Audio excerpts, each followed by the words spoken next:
Hello guys, नमस्ते सबैजनालाई। आजको डिनरमा चाहिँ हाम्रो टाइपो छ, चिकन र अन्डाको। हामी चाहिँ नानाको घरमा आएको छु, त्यसैले आज डिनरमा टाइपो खाने भनेर टाइपो बनाउँदैछु हो। आधी त बनाइसकेँ मैले, आधी बनाइसकेर भिडियो गरेको। म चाहिँ बेल्लै बनाउँदै गर्दैछु, नानाले चाहिँ पकाउँदै अचारहरू पिन्दैछ।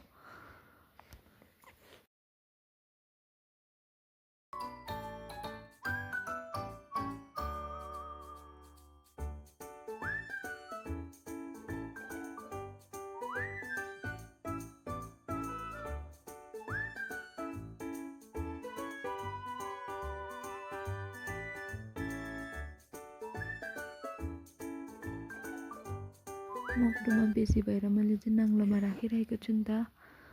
मेरो छोरालाई चाहिँ पुरा भोक लागेर मागेको छ हो। मैले चाहिँ काँचै अन्त उसलाई जिस्काउँदै दिँदैछु। उसले चाहिँ मागेको छ।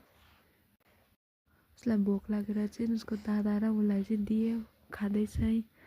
दामी दामी भन्दै खाँदैछ उसले चाहिँ। अब चाहिँ हामी खाना टेको। यी हेर्नुहोस् टाइपो चिकनको सुप अचार। अब चाहिँ खान्छु। By by guys.